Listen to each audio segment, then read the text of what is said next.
Hey everyone! A lot of people have been talking about Leffen's tier list that he recently put out, and it's created a lot of interesting discussion. I believe that both on Smash Bros and Reddit SSBM, they reached the top of those respective subreddits, and there's been a lot of discussion.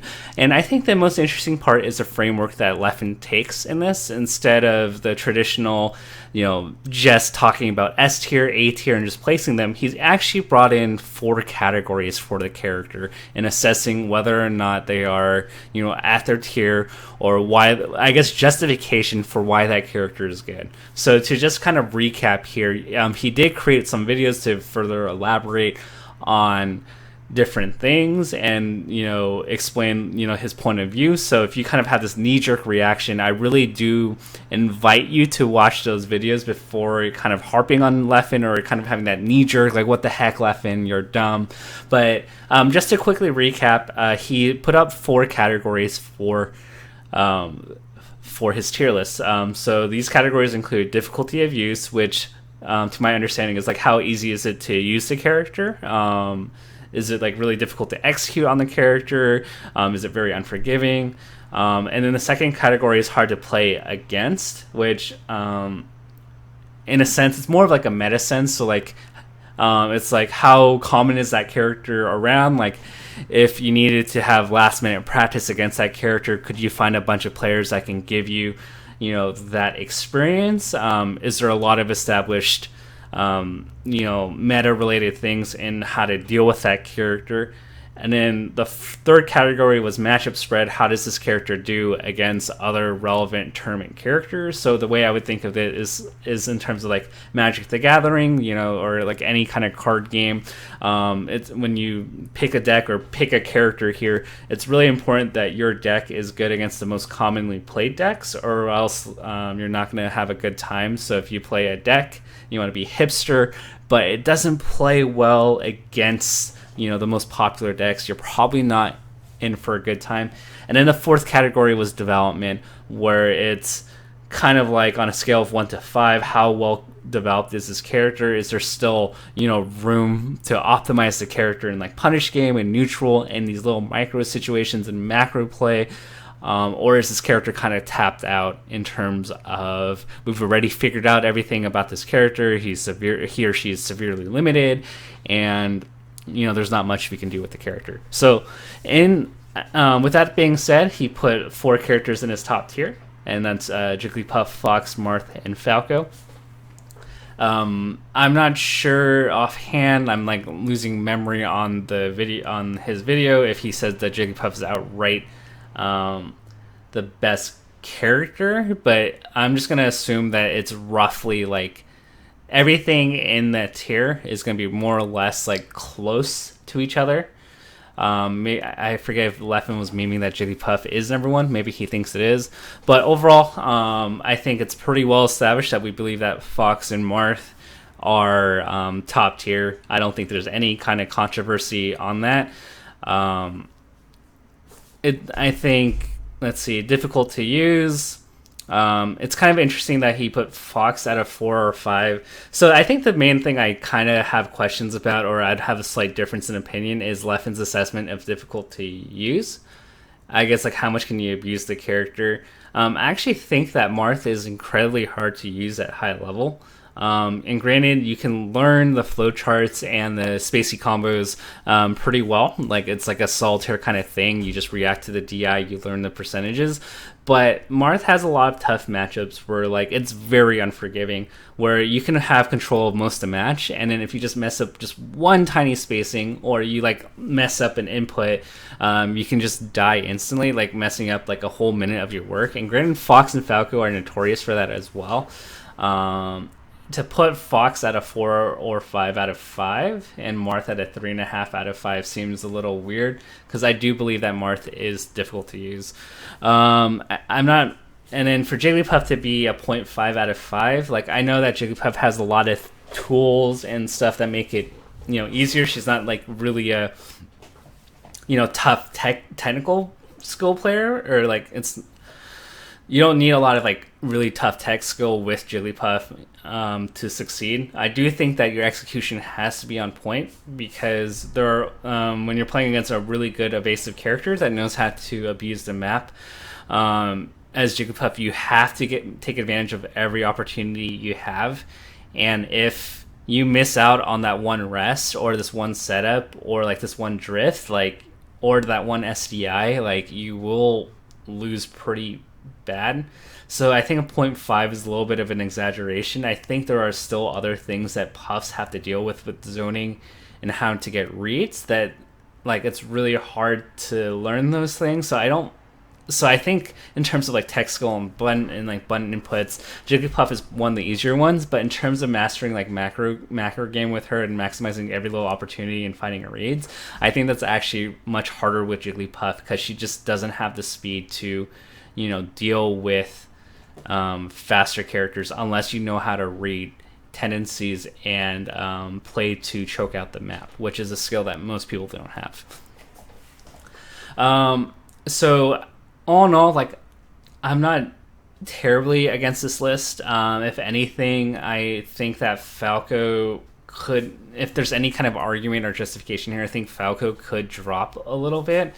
With just like SDI being so prevalent, I know that Falco has like a decent matchup against Fox, and that's maybe why like if he's up there. But I also think that like shield pressuring with Falco is really hard, and in different ways. I know that there's a lot of leniency on frame input that you can like based on the situation you can react, but there's also like a lot of little things like, and the fact that Falco dies so easily and it's like hard to combo unless like you can mix up their DI.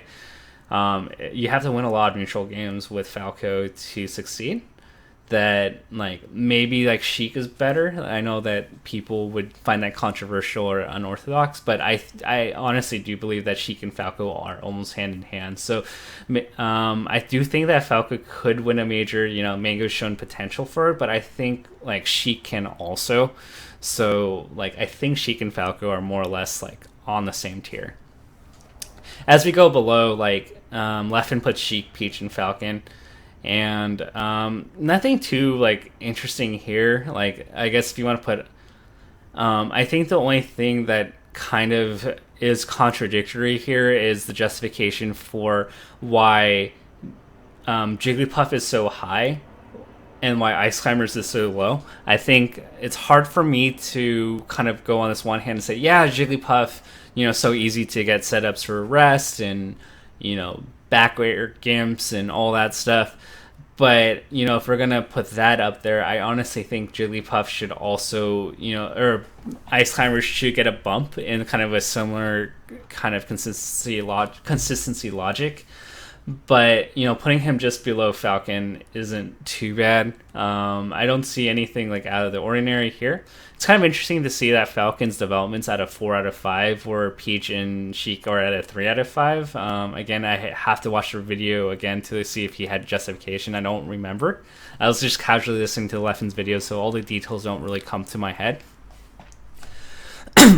Peach, I know Leffen said that Falcon's easy to use because, like, with Falcon, you always can pick the same moves over and over again in most matchups, so you don't really have to think, where Sheik is a little bit nuanced. But I think having a 1-point differential between Falcon and Sheik in terms of difficulty is a little bit much. I do think that there's a lot of spacing things that that make it difficult for Falcon to play as. Like, if you slightly miss a spacing, you get CC'd.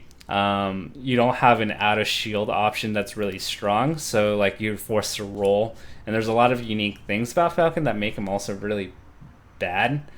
And so like I think in many aspects, like not getting yourself trapped is one of the core aspects of Falcon that is really, really tough to play as. Like if you're like a mid-tier Falcon, like you get stuck in so many bad situations, and it's only like when you're getting really good at the game that you avoid getting stuck in shield and dealing with like a bunch of other top tier shenanigans.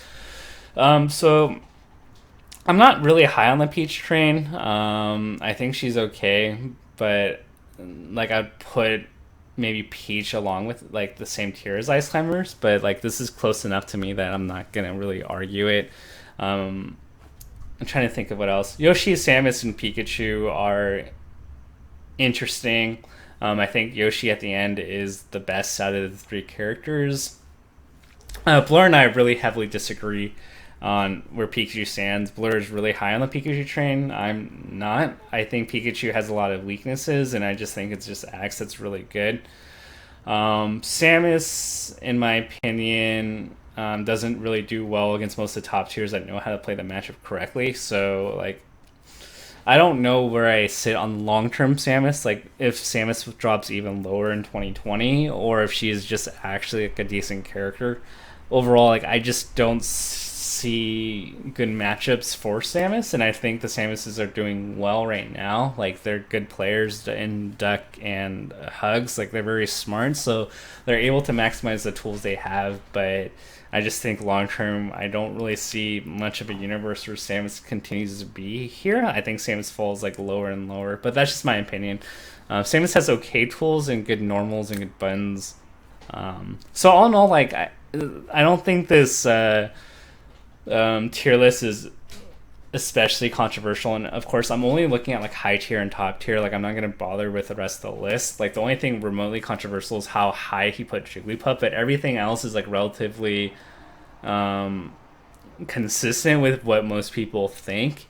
And it's kind of interesting to put some practicality to this and like what really happens in tournaments, because in theory, like, if you play like a TAS level, Yoshi and Fox are like the best, or like we kind of meme and say like Fox is the best character in the game.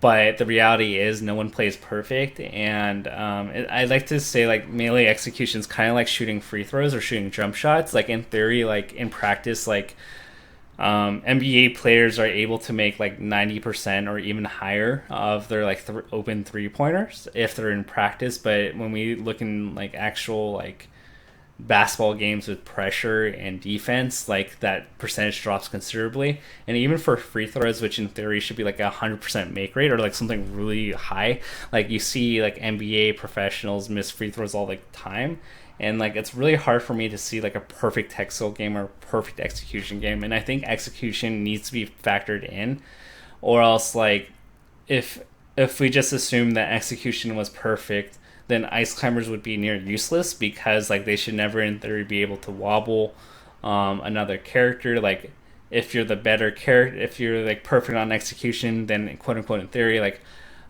Sheik should like never be able to really hit Marth in the neutral game, and Marth should just be able to just like swing and play perfect neutral and never get hit. But in reality, that's like not really realistic. And so I think it's really cool that Leffen did put this out there in terms of like, okay, like, theory says this, but look at the reality of the situation and look at where the meta stands. And I think the tier list needs to reflect like what we actually see in the meta. So, kudos to Leffen for like actually like thinking this through. I think it's an overall very interesting paradigm, and he did show a lot of thought, even if he's memeing at certain points. Like, I think his his paint job is interesting and funny, but I think it's brings a lot of interesting discussion points overall.